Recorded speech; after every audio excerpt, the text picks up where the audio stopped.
We're here with Gregg Hannon. It's a wonderful time of the year because even though it's flower and garden and horticulture takes the center stage, food is not far behind, is it? No, it's not. No, it's not. But of course, yes, the topiaries and the gardening, it's all about that. I mean, the park is beautiful, but we are coming up close second with some great food.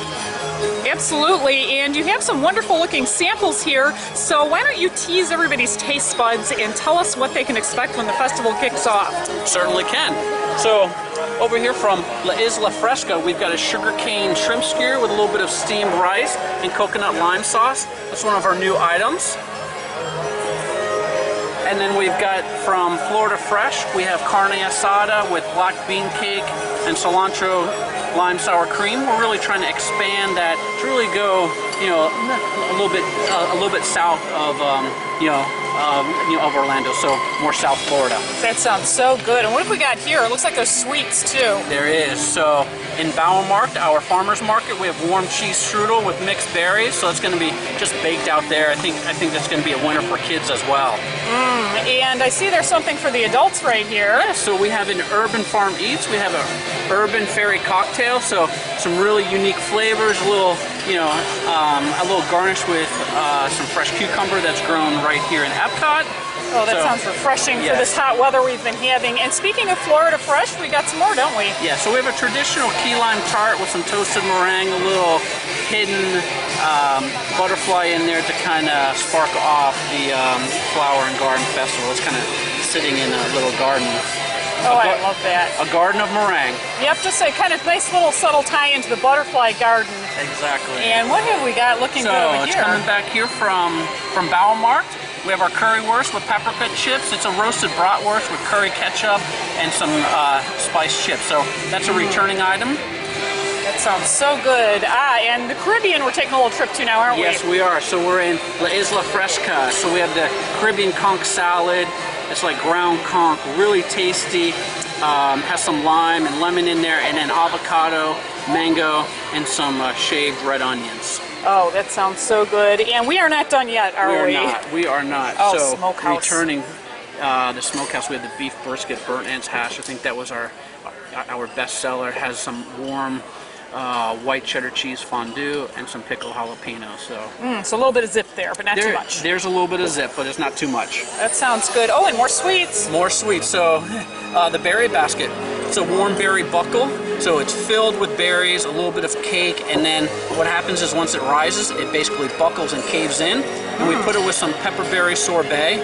So it has a little kick in the end with a little bit of black pepper, so a little different. Oh, that's making my mouth water. And here we have crabless cake. Now, is this a vegan or vegetarian option? Yes, so this is a vegan option in Urban Farm Eats. So this is a crabless cake with crisp vegetable slaw, a little bit of lemon vinaigrette, and Old Bay remoulade. So what we did is we used a soy-based, plant-based protein in there, and we kind of ground it up to flake it to make it almost like almost like crab meat. And we put all the traditional items in there, peppers and onions, to bind it together like a crab cake. And then we use veggies as the top to make the Old Bay remoulade. So really what we're trying to do is show alternative items that guests can enjoy, whether you are eating vegan or not. So this is a great item for everyone to enjoy. It sounds like it. And let's see here. And this looks delicious. Yeah, so in our cider house, we have our house-made potato and cheddar cheese biscuit, smoked salmon tartare. That's returning from last year. So this is another big hit. That was one of my favorites last year. Oh, and scallops. So in Northern Bloom, we have the seared scallops with French green beans, butter potatoes. Those potatoes are coming from Canada with brown butter vinaigrette, some applewood smoked bacon. So we're trying to tie in Northern Bloom with our Canadian influences. Ah, and speaking of the world, let's take a little trip across the pond for this one, right? Exactly. So this is the Royal Tea Garden tour. So these are some great scones that our chef is making from scratch. We have a cheddar cheese, and we have like I believe it's a cranberry scone. He's making an Earl Grey tea butter, some clotted cream. And this is a tour that you can actually take, learn about teas, and then at the end, enjoy some great biscuits. Oh, I absolutely love that. And then let me just shift gears here because, okay, you've taken on this culinary adventure, and I know that's only a small part of it. Can you tell us, is there a no miss, or what are the no misses? There's probably more than one at this festival. You know, the festival's getting so big, so from a culinary adventure, I really am thinking Northern Bloom and the berry basket. There's going to be really some big hits. I think the scallop. And I think the berry buckle is great, but then you cannot pass the pulled pig slider in the smokehouse. Oh, that sounds wonderful. So it sounds like it's worth several trips during the course of the festival. I think you could come out more than once, or at least more than twice. Oh, absolutely. Thank you so much for your time. Thank you.